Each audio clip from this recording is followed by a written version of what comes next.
अस्सलाम वालेकुम, कैसे आप सब। उम्मीद करता हूँ सब ठीक होंगे, अच्छे से रह रहे होंगे, ज़िंदगी को एंजॉय कर रहे होंगे। आज मैं आपको वाईमैक्स टैबलेट के बारे में बताऊंगा। काफ़ी दिनों से बहुत सारे कमेंट आ रहे थे जी कि वाईमैक्स टैबलेट के बारे में बताएं। मुझे नहीं पता आपको ये नाम कहाँ से पता चलते हैं। बहरहाल वाईमैक्स टैबलेट के बारे में आज मैं आपको बताऊँगा। इसके फ़ायदे क्या हैं, नुकसान क्या है, क्यों इस्तेमाल किया जाता है, क्यों नहीं इसको इस्तेमाल करना चाहिए, ये भी बताऊँगा। देखिए, सबसे पहले तो ये जो वाईमैक्स टैबलेट है एक डाइटरी सप्लीमेंट है और ये 30 टैबलेट भी आपको मिलती हैं और इसके अलावा 60 टैबलेट में भी मिलता है। ये मेड इन कनाडा के नाम से आपको मिल जाता है, कनाडा के अंदर बनता है। आजकल पाकिस्तान में कुछ लोकल कंपनियां भी इसको बना रही हैं और लेबल लगा के बेच रही हैं और लोग लेते हैं। देखिए, ये जो वाईमैक्स टैबलेट है ये ईडी के लिए इस्तेमाल होती है, इरेक्टाइल डिसफंक्शन के लिए इस्तेमाल होती है। ऑल्दो के बहुत सारे लोग आपको बोलेंगे कि ये जो है इनलार्जमेंट वगैरह के लिए, या फिर ये है कि ये लिबिडो को इंक्रीज़ करती है, टेस्टोस्टेरोन को बूस्ट करती है, ये करती है, वो करती है। ऐसा कुछ नहीं है। ये टैबलेट सिर्फ इरेक्टाइल डिसफंक्शन के लिए इस्तेमाल होती है। और इस टैबलेट ये जो टैबलेट मिलती है ये आपको 25 mg के अंदर भी मिल जाती है। इसके अलावा 50 mg के अंदर भी मिलती है और 100 mg के अंदर भी मिलती है। इसकी जो डोज़ होती है वो पर डे में आपको स्टार्ट की जाती है 25 mg से, फिर 50 mg तक, और जो मैक्सिमम इसकी डोज़ है वो 100 mg है पर डे में। इससे ज़्यादा आपको नहीं लेनी होती है।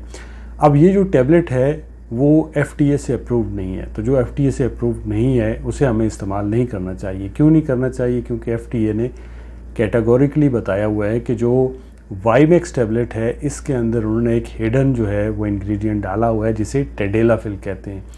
ये टेडेलाफिल आपको कौन से टैबलेट में मिलता है? जो FDA से अप्रूव्ड हैं, जैसे CLS है, वो जो टैबलेट है वो FDA से अप्रूव्ड भी है और उसके अलावा उसके अंदर यही होता है जो इसके अंदर डाला हुआ। बेसिकली आपको बताया जाता है कि वाईमैक्स एक नेचुरल सप्लीमेंट है और आप नेचुरल समझ के लेते हैं, आपको नहीं पता होता उसके अंदर क्या है। सो उसके अंदर एक टेडेलाफिल डाला होता है जो कि CLS के अंदर होता है, जो कि FDA से अप्रूव्ड है। तो अगर आपने टैबलेट इस्तेमाल ही करनी है, जैसे वियाग्रा होती है तो उसके अंदर सेल्डेनाफिल होता है, ये जो CLS होती है इसके अंदर टेडेलाफिल होता है, तो यही टेडेलाफिल इन्होंने इसके अंदर डाला हुआ है वाईमैक्स के अंदर। तो अब अगर आपने वाईमैक्स ही इस्तेमाल करनी है तो आपको CLS इस्तेमाल करनी चाहिए अपने डॉक्टर से पूछ के। वो FDA से अप्रूव्ड भी है, तो आप अपने डॉक्टर के पास जाइए। क्यों ये टेडेलाफिल जो लोग नेचुरल समझ के लेते हैं, उन्हें अगर वो डायबिटिक हैं या फिर उनको हार्ट के पेशेंट हैं या फिर उनका BP हाई रहता है, ब्लड प्रेशर की मेडिसिन ले रहे हैं, नाइट्रेट नाम की मेडिसिन ले रहे हैं, तो जब ये इनका आपस में जब इंटरेक्शन होगा मेडिसिन का, नाइट्रेट का और इसका, तो उसके नतीजे में आपका जो ब्लड प्रेशर है वो अचानक से गिर सकता है और आपको हार्ट अटैक हो सकता है। आप ज़ाहिर है नेचुरल समझ के लेते हैं। सो इसलिए आपको अगर इस तरह की मेडिसिन लेनी है तो आप अपने डॉक्टर के पास जाइए, उसे अपना चेकअप करवाइए, BP दिखाइए, शुगर दिखाइए, हार्ट से रिलेटेड कोई प्रॉब्लम है वो बताइए। उसके बाद वो आपको CLS या फिर वियाग्रा लिख के दे देगा, वो आप इस्तेमाल कर सकते हैं। सो इस तरह की मेडिसिन जो FDA से अप्रूव नहीं है उसे हमें नहीं इस्तेमाल करना चाहिए। और मोस्टली जो डाइटरी सप्लीमेंट होते हैं वो FDA से अप्रूव्ड नहीं होते हैं।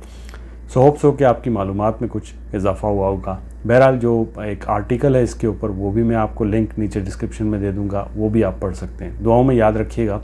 अल्लाह हाफ़िज़।